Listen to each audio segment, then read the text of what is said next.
1900 में Robert Ripley के newspaper column रिपलीज believe it और नॉट में एक कार्टून छपा। इस कार्टून पे लिखा था कि क्या आप जानते हो कि एक ऐसा शख्स भी है दुनिया में जो कि सोना यानी कि गोल्ड खाता है और जो पत्थर की एक रिंग अपने गले में पहन के सीढ़ियां फुर्ती से चढ़ जाता है। इस शख्स का नाम था द ग्रेट गोबर। हालांकि रिपली का ये विवरण अखबार के रीडर्स को चौंकाने के लिए लिखा गया था, मगर इस बात को नकारा नहीं जा सकता कि गोबर 1920 के दशक के शानदार भारतीय पहलवान थे जो कि यूएसए की वर्ल्ड प्रोफेशनल रेसलिंग चैंपियनशिप जीतने वाले पहले एशियन बने थे। द सैन फ्रांसिस्को क्रॉनिकल ने इन्हें हिंदू जायंट का नाम दिया था। इनका असली पूरा नाम था जतेंद्र चरण गुहा। आज का ये एपिसोड खाली ग्रेट गोबर पे ही नहीं बल्कि गोबर से लेके रवि दहिया तक के पहलवानी के सफर पर है। इस देश की मिट्टी, घी, पसीना और एक पहलवानी अखाड़े की परंपरा पे है। इस देश के महान पहलवानों पर है और भारतीय इतिहास से इस खेल के उद्गम पर है। अच्छा, क्या आपको पता है कि पहलवानी, कुश्ती, दंगल, मल्लयुद्ध, मलखरा, इन सब में आखिर क्या अंतर होता है? या क्या आपको पता है कि बचपन में दादा नाना द्वारा सुनाई गई पहलवान गामा की असल कहानी क्या है? कौन था गामा? क्यों उसे महान कहा गया? आखिर असल में हुआ क्या था? अगर नहीं जानते तो देखते रहिएगा आज का episode. Hello everyone, welcome to episode 19 of a story a week. मेरा नाम है अक्षय कपूर। भारत के इतिहास को जब आप पढ़ते हैं तो प्रसिद्ध कहानियों में वर्णन है मल्लयुद्ध का, जैसे कि भीम और जरासंध का युद्ध, कृष्ण और कंस का युद्ध, बाली और रावण का युद्ध, भरत और बाहुबली का युद्ध। संस्कृत में मल्लयुद्ध का लिटरल अर्थ होता है रेसलिंग कॉम्बैट, मगर जब आप इसका संधि विच्छेद करें तो मल का अर्थ होता है रेसलर और युद्ध का अर्थ होता है बैटल या फाइट। युद्ध एक फुल कॉन्टैक्ट फाइट होती है, इसलिए इसमें हारने वाले की मृत्यु भी हो सकती थी, जैसे भीम ने जरासंध का वध किया या कृष्ण ने कंस का वध किया। स्पोर्टिंग तरीके से खेले जाने वाले मल्ल युद्ध को मलखरा कहा गया। खरा माने स्पोर्ट। आज भी पाकिस्तान के सिंध प्रांत में मलखरा खेल खेला जाता है, जिसमें कि एक खिलाड़ी को अपने प्रतिद्वंदी को उसके लंगोट से पकड़कर गिराना होता है। इस खेल के वीडियो का लिंक नीचे डिस्क्रिप्शन में है, आप देख सकते हैं। ऐसे ही दक्षिण भारत में खेले जाने वाले खेल में प्रतिद्वंदी को कुछ सेकंड तक जमीन से ऊपर उठाकर रखना होता है। अब दक्षिण भारत की बात हुई है तो मैं ये आपको बता दूं कि पल्लव देश के राजा नरसिंह वर्मन इतने कुशल मल्ल युद्ध के पहलवान थे और इतने ताकतवर थे कि उन्हें महामल्ला कहा जाता था। उस जमाने में नगाड़ों को बजाकर मल्ल युद्ध की घोषणा की जाती थी और सारे मैच महल के सामने की ओर प्रमुख दरवाजे के नज़दीक बनाए हुए अखाड़े में खेले जाते थे। पूरे प्रदेश से लोग इस युद्ध को देखने आते थे। साल में एक टूर्नामेंट भी रखा जाता था और इसमें जीतने वाले को ढेरों पुरस्कार मिलते थे।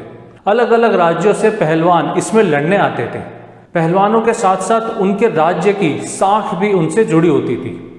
अच्छा, कुछ ऐसा भी माना जाता है कि कई बार युद्ध के नुकसान से बचने के लिए प्रदेशों के सर्वश्रेष्ठ पहलवानों का मल्ल युद्ध करा दिया जाता था और उसी से जीत हार का फैसला होता था। यह मल्ल युद्ध कई घंटों तक चलता था और जीत या हार का फैसला मृत्यु से ही होता था। मल्ल युद्ध की कला में मल्ल युद्ध को 4 कैटेगरीज में बांटा गया है और चारों कैटेगरी किसी न किसी हिंदू भगवान के नाम पर रखी गई है। पहली है हनुमंती। ये कला टेक्निकल सुपीरियरिटी पर फोकस करती है। दूसरी जम्बूवंती। ये कला लॉक्स एंड होल्ड्स का इस्तेमाल करते हुए प्रतिद्वंदियों को हार मारने पर मजबूर करती है, यानी कि सबमिशन। तीसरी जरासंधी। ये कला लड़ते समय लिम्स एंड जॉइंट्स को तोड़ने पर फोकस करती है। और चौथी भीमसेनी। ये बस मल्ला या पहलवान के ताकत को बढ़ाने पर फोकस करती है। मल्ल युद्ध की कला पर कई किताबें लिखी गई है, जिसमें प्रमुख है मल्ल पुराण। ये गुजराती ब्राह्मणों की एक पहलवान जाति ज्येष्ठी मल्ला की कुल की किताब है। ये 13वीं शताब्दी में लिखी गई थी और इसमें कई बातें बताई हुई है, जैसे कि अलग अलग प्रकार के मल्ला, प्रमुख व्यायाम और टेक्निक्स, जरूरी शारीरिक क्षमताएं जो कि एक मल्ला को विकसित करनी चाहिए, किस मौसम में किस प्रकार का खाना एक मल्ला को खाना चाहिए, और एक अखाड़ा कैसे बनना चाहिए। इसमें लिखा है कि अखाड़ा एक 30 फीट अक्रॉस की सर्कुलर या स्क्वायर जगह होती है जो कि मिट्टी से भरी जाती है। इस मिट्टी को साफ किया जाता है ताकि इसमें कोई कंकड़ ना रहे। इस मिट्टी में घी और हल्दी डाली जाती है ताकि ये नरम और एंटीसेप्टिक हो जाए, और थोड़ा पानी डाल के मिट्टी की कंसिस्टेंसी को बरकरार रखा जाता है। दंगल शुरू होने से पहले अखाड़े की मिट्टी को समतल किया जाता है और दोनों ही खिलाड़ी मिट्टी को शरीर पर लगाते हैं। ये एक तरीके का धरती माँ को नमस्कार भी होता है और इसी से अच्छी ग्रिप भी मिलती है। पहलवानी में बच्चों की ट्रेनिंग 10 से 12 साल की उम्र से शुरू हो जाती है। पहले उन्हें कुंडका वर्तना यानी कि एक्सरसाइज विदाउट इक्विपमेंट कराई जाती है ताकि उनकी ग्रोथ ना रुके। इसमें सूर्य नमस्कार, शीर्षासन, बैठक, दंड जैसी एक्सरसाइज होती हैं जो कि स्टैमिना और ताकत बनाती है। इसकी अगली स्टेज होती है खम्ब श्रम यानी कि मल खम्ब के साथ एक्सरसाइज। मल खम्ब माने रेसलिंग पिलर। इसके बाद आती है लटकती रस्सी से एक्सरसाइज।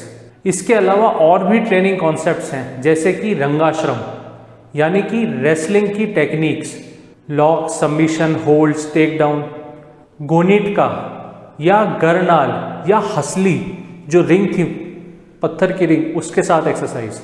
इसे गले में रखकर सीढ़ियाँ चढ़ी जाती है, गले में रखकर दंड बैठक लगाई जाती है। प्रमद, गदे यानी मेस के इस्तेमाल से एक्सरसाइज जो कि भीम चलाया करते थे। ऊहापोह श्रम यानी कि रेसलिंग की टैक्टिक्स और स्ट्रेटेजीज। और आखिरी में मर्दाना यानी कि पहलवानों की ट्रेडिशनल मसाज कैसे होती है व कैसे की जाती है। ये मल्ल युद्ध की कला भारत में चलती रही, मगर जब 16वीं शताब्दी में मुगल भारत आए तो इस कला में जुड़ गई पर्शियन कुश्ती। अच्छा, जब आप पहलवानी शब्द को पढ़ते हैं विकिपीडिया पे तो आपको मिलता है कि पहलवानी कुश्ती भी ईरान, पर्शिया से शुरू बताई गई है। इस आर्टिकल में शब्द वर्जिश यानी एक्सरसाइज का भी विवरण है। पर्शिया के एक माइथोलॉजिकल हीरो रुस्तम द्वारा कुश्ती की जाती थी, ऐसा शाहनामे किताब में लिखा है। जूर खाने वो इंस्टीट्यूट होता था जो कि कुश्ती सिखाता था पर्शिया में लोगों को, और ये ट्रेनिंग का सिस्टम पार्थियन सिविलाइजेशन का है जिसे कुश्ती पहलवानी कहा जाता था। पार्थियन में शब्द पहलवान का मतलब होता है हीरो। तो भारत में 16वीं शताब्दी के बाद ये सब कला मिल गई और सभी शब्द एक दूसरे के सिनोनियम या पर्यायवाची बन गए। अब बात करते हैं भारत के कुछ मशहूर महान पहलवानों की। इनमें सबसे पहला नाम है गामा पहलवान का, द ग्रेट गामा। गामा का असल नाम था गुलाम मोहम्मद बख्श भट्ट। गामा का जन्म हुआ था अमृतसर के गांव जब्बोवाल में। गामा ने वर्ल्ड हैवीवेट चैंपियनशिप जीती थी 15 अक्टूबर 1910 को, और अपने करियर के 52 साल में गामा एक भी मैच नहीं हारे थे। इन्हें विश्व के सबसे महान रेसलर्स में से गिना जाता है। ये ज़रा हाइट में कम थे, 5 फीट 8 इंच के, इसलिए जब 17 साल की उम्र में इन्होंने 7 फीट के रहीम बख्श सुल्तानी वाला को, जो कि उस समय रुस्तम हिंद थे, रुस्तम हिंद माने रेसलिंग चैंपियन ऑफ इंडिया थे, को जब गामा ने चुनौती दी तो लोग हंसने लगे। मगर घंटों चली इन दोनों की कुश्ती में रहीम बख्श गामा को हरा नहीं पाए और ये मैच ड्रॉ हो गया। इसके बाद गामा ने 1910 तक भारत के सभी पहलवानों को हरा दिया था, केवल रहीम बख्श बचे थे। फिर 1910 में गामा इंग्लैंड के लिए निकल पड़े वहाँ के दिग्गजों को हराने। गामा की छोटी हाइट की वजह से उन्हें इंग्लैंड में भी किसी टूर्नामेंट में एंट्री नहीं दी गई, इसलिए उन्होंने उस समय के वर्ल्ड हैवीवेट चैंपियन स्टैनिस्लॉस ज़ाइबेस्को को और बाकी प्रसिद्ध रेसलर जैसे कि फ्रेंच गॉच को एक ओपन चैलेंज निकाला। गामा ने कहा कि वो उनको हरा देगा और अगर नहीं हरा पाया तो प्राइज मनी देकर वापस हिंदुस्तान चला जाएगा। अमेरिकन रेसलर बेंजामिन रोलर ने सबसे पहले उनका ये चैलेंज एक्सेप्ट किया। गामा ने उन्हें 1 मिनट 40 सेकंड में ही हरा दिया। बेंजामिन रोलर चौंक गए और उन्हें दोबारा से लड़ने का आग्रह किया। दूसरी बार भी गामा ने उन्हें 9 मिनट 10 सेकंड में हरा दिया। इसके अगले दिन गामा ने 12 रेसलर्स को ओपन चैलेंज में हराया और इस तरह उन्हें टूर्नामेंट में एंट्री मिली। टूर्नामेंट में खेलते खेलते फाइनली 10 सितंबर 1910 को वो दिन आया जब गामा और वर्ल्ड हैवीवेट चैंपियन स्टैनिस्लॉस ज़ाइबेस्को के कुश्ती थी। पूरा विश्व इस फाइट को देखना चाहता था। दांव पर लगी थी 250 पाउंड की प्राइज मनी और जॉन बुल बेल्ट। गामा ने ज़ायबेस्को को पहले ही मिनट में लिटा दिया और आने वाले 2 घंटे 35 मिनट के मैच में ज़्यादातर समय ज़ायबेस्को इसी पोजीशन में रहा। ज़ायबेस्को समझ गया था कि गामा से लड़ने में वो हार जाएगा, इसलिए उसने एक डिफेंसिव स्ट्रेटेजी अपनाई और मैट से चिपका रहा। देखने वाले अब ज़ायबेस्को की हाय हाय करने लगे थे क्योंकि वो समझ रहे थे, मगर अंत में इस कायर डिफेंसिव स्ट्रेटेजी की वजह से ये मैच ड्रॉ पे ख़त्म हुआ। इस ड्रॉ की वजह से 17 सितंबर 1910 को फिर से इन दोनों का मैच रखा गया। इस बार ज़ायबेस्को हारने के डर से मैच खेलने ही नहीं आया और गामा को विजेता घोषित कर दिया गया। इसी के साथ गामा ने जीता 250 पाउंड की prize money, John Bull belt और मिला रुस्तमे ज़माने का खिताब, यानी कि चैंपियन ऑफ द वर्ल्ड। लेकिन चूंकि उन्होंने ज़ायबेस्को को हराकर ये नहीं जीता था, इसलिए उन्हें lineal champion of the world नहीं कहा गया। इसके बाद गामा ने और भी कई विश्व के जाने माने रेसलर्स को हराया। गामा ने दूसरे खेल के वर्ल्ड चैंपियंस को भी ओपन चैलेंज दिया, जैसे कि Japanese judo champion Taro Miyake, George Hackenschmidt of Russia and Frank Gotch of United States, मगर सभी ने उनसे लड़ने से मना कर दिया। पूरे विश्व में अपनी थाक जमाने के बाद गामा भारत लौटे और रहीम बख्श सुल्तानी वाला से इलाहाबाद में लड़े। ये दंगल काफ़ी देर तक चला था, मगर अंत में गामा जीते और बने रुस्तमे हिंद।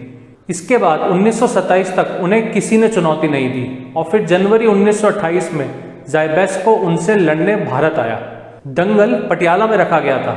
ज़ायबेस्को ने अपना शरीर अब तक बहुत तगड़ा बना लिया था और कई टूर्नामेंट्स भी जीत चुका था। दूसरी तरफ गामा अपने पुराने शरीर के मुकाबले अब पतले और कमज़ोर दिख रहे थे और कई साल से कोई बड़ा दंगल भी नहीं लड़े थे। इन सब के बावजूद गामा ने ज़ायबेस्को को 1 मिनट में हरा दिया और वो अब बन गए lineal champion of the world. दंगल के बाद ज़ायबेस्को ने गामा को नाम दिया था टाइगर। ध्यान रहे कि ये बात है 1928 की और गामा का जन्म हुआ था 22 मई 1878, यानी कि उस समय, उस दंगल के समय उनकी उम्र थी 50 साल। गामा ने भारत के विभाजन के समय कई हिंदुओं की जान बचाई और फिर मई 23, 1960 को लाहौर में इनका देहांत हो गया। गामा की एक्सरसाइज रूटीन और डाइट के बारे में विकिपीडिया पे लिखा है कि गामा ट्रेनिंग के एक दिन में करीब 40 रेसलर्स से पहले तो लड़ते थे, फिर 5000 बैठक करते थे यानी कि स्क्वाट, 3000 दंड करते थे यानी कि पुशअप, और हफ्ते में कुछ दिन यही सब एक्सरसाइज अपने गले में 100 किलो की हंसली डालकर भी करते थे। उनकी हंसली आज भी national institute of sports museum Patiala में रखी है, आप देख सकते हैं। ब्रूस ली भी उनसे इतने प्रभावित हुए थे कि ब्रूस ली ने कुछ एक्सरसाइजेस उनके रूटीन से कॉपी की थी। अब बात करते हैं दूसरे महान पहलवान की, जिनसे मैंने इस एपिसोड की शुरुआत की थी, जतेंद्र चरण गुहा यानी कि गोबर गोहो। गुहा का जन्म 13 मार्च 1892 को कलकत्ता में एक जाने माने पहलवानी परिवार में हुआ था। ये परिवार इतना प्रसिद्ध था कि कहते हैं इस परिवार के अखाड़े में स्वामी विवेकानंद जी ने भी पहलवानी के कुछ गुण सीखे थे। गोहो बचपन में हिंदुस्तानी क्लासिकल म्यूजिक की तालीम ले रहे थे जब 1910 में इनके पिता श्री रामचरण गुहा की मृत्यु हो गई। श्री रामचरण गुहा भी एक प्रसिद्ध पहलवान थे। परिवार का दायित्व अब गोहो के कंधों पर था और इसलिए उन्होंने म्यूजिक छोड़कर पहलवानी अपनाई। अच्छा, मज़ेदार बात यह कि इनका निकनेम गोबर किसने रखा ये पक्का तो नहीं पता, मगर कहते हैं कि इनकी माताजी इन्हें गोबर बुलाती थी क्योंकि जब ये पैदा हुए थे तो ये गोबर की बॉल की तरह गोल दिख रहे थे। या हो सकता है इनके पिताजी ने इन्हें गोबर बुलाया क्योंकि ये आलसी या सुस्त थे बचपन में। जो भी हो, मगर गोबर में बचपन से ही पहलवानी के लिए एक टैलेंट था। इन्होंने 1910 में 18 साल की उम्र में प्रोफेशनल रेसलिंग की शुरुआत की और फिर भारत में जीत के बाद यूरोप के कई देशों के दौरा किया। वहाँ पर भी इन्होंने कई दिग्गजों से लोहा लिया और उन्हें हराया भी। इसके बाद जब वे यूरोप एंड यूनाइटेड स्टेट्स के अपने तीसरे दौरे पर गए, तब उन्होंने अपने जीवन का सबसे बड़ा मैच खेला। उन्होंने 30 अगस्त 1921 को San Francisco coliseum stadium में उस समय के world light heavyweight champion Ed Santel को हराया और इसी वजह से वो बने यूएसए की वर्ल्ड प्रोफेशनल रेसलिंग चैंपियनशिप जीतने वाले पहले एशियन। इसके बाद 1929 में लड़ा गया भारतीय कुश्ती इतिहास का सबसे शानदार दंगल, गामा वर्सेस गोबर। ये दंगल काफ़ी देर तक चला था और इस मैच में दोनों ही महान पहलवानों ने कुश्ती के कई दाव पेच और अपनी भरपूर ताकत का प्रदर्शन किया था। काफ़ी देर तक चले इस मैच में अंत में गामा को टेक्निकल सुपीरियरिटी के चलते विजेता घोषित किया गया। गोबर ने अपने करियर के समय अपनी एक अलग ही स्टाइल ऑफ रेसलिंग बनाई थी, जो कि भारतीय कुश्ती को नई ऊंचाइयों तक ले गई। उनके कई नए दाव, जिसमें कि धोबिया पट भी है, बाद में भारतीय कुश्ती के पार्ट एंड पार्सल बन गए। अब इस एपिसोड को ख़त्म करने से पहले एक और प्रसिद्ध पहलवान की बात कर लेते हैं, श्री दारा सिंह जी की। दारा सिंह यानी कि दीदार सिंह रंधावा का जन्म अमृतसर में 19 नवंबर 1928 को हुआ था। दारा 1947 में सिंगापुर आए और वहाँ वो ड्रम मैन्युफैक्चरिंग मिल में काम कर रहे थे। वहाँ उन्होंने हरनाम सिंह के अंडर अपनी ट्रेनिंग शुरू की। दारा 6 फीट 2 इंच लंबे थे और 127 किलो के एक हट्टे कट्टे पहलवान थे। इन्होंने कई साल तक भारतीय पहलवानी सीखी, जिसके बाद उन्होंने प्रोफेशनल रेसलिंग में स्विच किया और bill Verna, फिरपो Zbyszko, John da Silva, Rikidozan, Danny Lynch and Ski Hi Lee जैसे कई प्रतिद्वंदियों को हराया। इनके सभी मैचेस में उस समय के हंगरी के प्रसिद्ध रेसलर किंग कॉन्ग के साथ हुआ मैच सबसे ज़्यादा लोगों में प्रसिद्ध हो गया। किंग कॉन्ग 200 किलो के भारी पहलवान थे, जिन्हें दारा ने लेटा दिया था। इसके बाद 1954 में दारा टाइगर जोगिंदर सिंह को हराकर रुस्तमे हिंद बने थे और 1959 में जॉर्ज गॉर्डिनो को हराकर कॉमनवेल्थ चैंपियन बने और फिर फाइनली 29 मई 1968 को बॉम्बे में लू थेस को हराकर वर्ल्ड चैंपियन बने थे।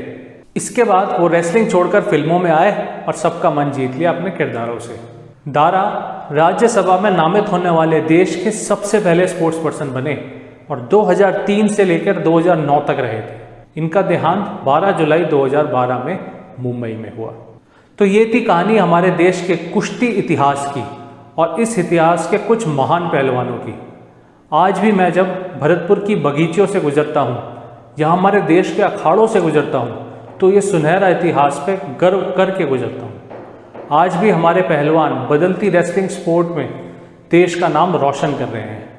अगर हम इसी ईमानदारी से इस कला को जीवित रखेंगे और मेहनत करेंगे तो मुझे पूरा विश्वास है कि हमारा भविष्य भी इस कला में सुनहरा होगा। इसी बात के साथ मैं अपना एपिसोड ख़त्म करता हूँ। मेरा नाम है अक्षय कपूर। वीडियो को लाइक, शेयर एंड सब्सक्राइब करना न भूलिएगा। Thank you for watching.